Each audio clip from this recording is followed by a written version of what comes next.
This is Christmas time, time to reflect on the teachings of Christ. Is Christ relevant to our modern day civilization? We are living in the midst of science and technology, which Christ had never known. So, will he still be relevant today? Very much so. How? Because Christ was not concerned about the material world. Right from the beginning, he was very, very clear about that. Then what was he concerned about? He was concerned about heaven on earth. Thy kingdom should come down to the earth plane. And that was primarily the teaching of Christ. In the My Lord's Prayer, he says, what do I want? I want thy kingdom to come down to the earth plane. Why there are so many people suffering? Why there are diseases? Why there is death? These were the questions that Christ was concerned about. And he wanted to address this issue.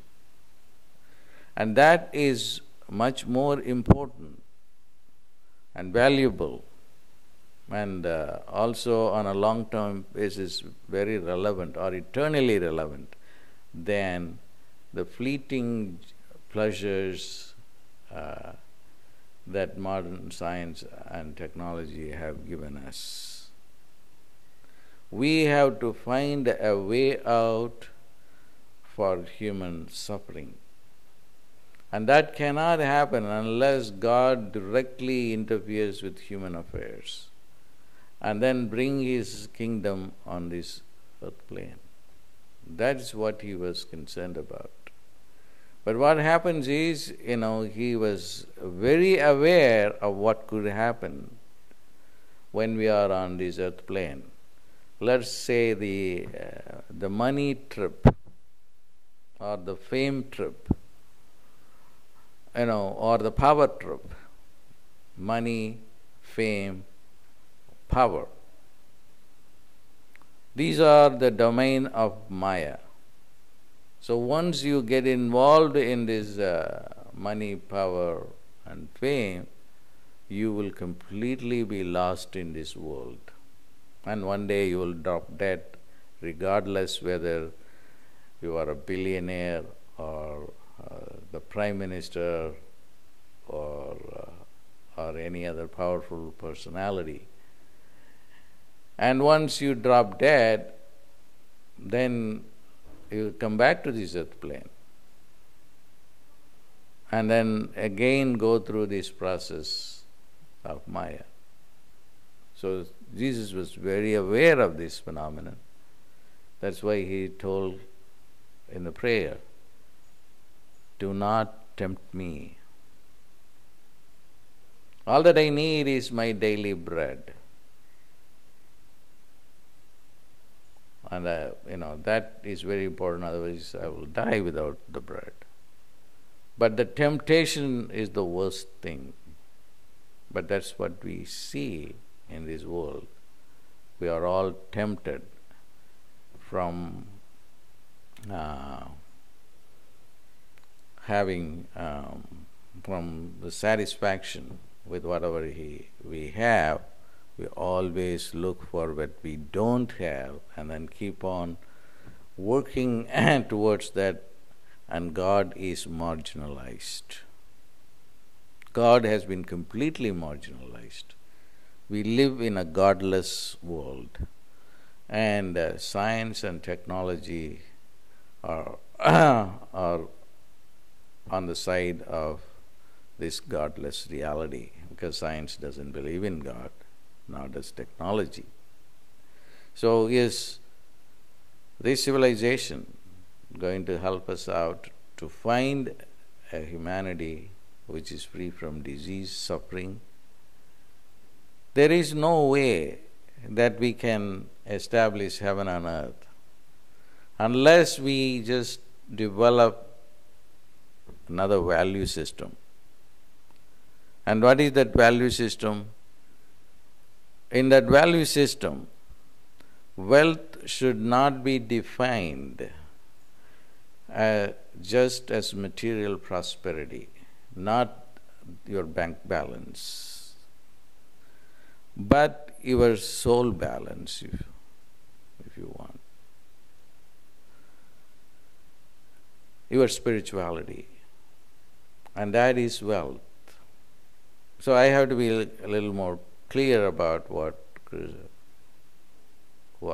spirituality or soul balance really means. Paul in the Corinthians said, this kingdom of heaven is not going to be available for everyone without the intervention of God. He said, this corruption, meaning the body, will not inherit the kingdom. Then what's going to happen? In the wink of an eye, the body will turn into light. In the wink of an eye, the body will turn into light. That was the vision that Paul had. Paul was directly instructed by Christ. So on the Christmas day, we have to recall the teachings of Christ. To me, the teachings of the Christ, the most important one, is this corruption will not inherit the kingdom. In the wink of an eye, the body will turn into light. So we should prepare ourselves for that. How do we prepare ourselves? By just being faithful. Because faith is everything. Didn't Christ say that you can move the mountains just with faith, just like the size of a mustard seed? If you have faith even like the size of a mustard seed, you can move mountains. But then we live in a faithless world, and rationality has taken over the place of faith. And I have a redefinition of faith. Faith is just simply not a metaphysical character or a spiritual one. My definition of faith is very pragmatic, down to the earth. Faith to me means utter positivity. Utter positivity is that you are going to want health 100%. You are not going to accept diseases. You are not going to accept old age. You are not going to accept crippled old age and being confined to a nursing home. Utter faith means I am going to be healthy. I will be healthy. And embrace health with utter positivity. The same way with money. Because we are the children of God. And poverty is not divine.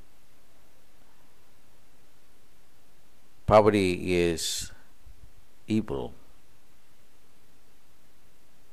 So we have to really have a positive attitude towards money. The same has to be extended to power. Power is not evil. Now we think that being spiritual is being powerless. Asceticism and the recluse way of life unfortunately have been identified as a mark of divinity and spirituality. These are not the things that Christ represented. Those who ask for things will always get it. Those who have not ask not.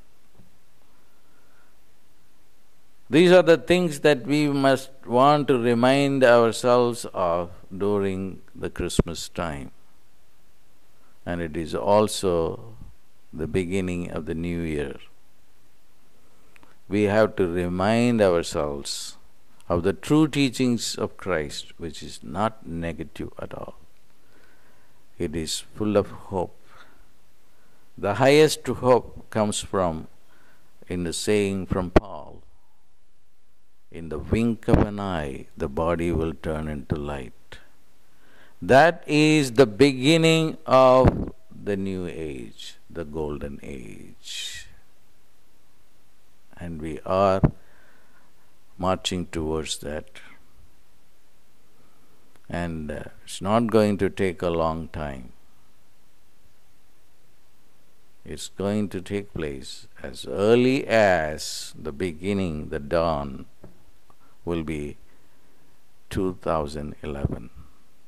So this Christmas is a very special Christmas.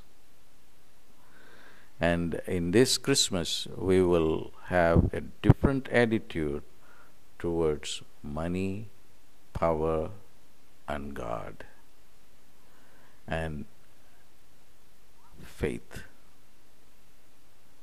Because through faith, you can accomplish everything. You can move mountains. And this is the right way to remember Christ on this Christmas day.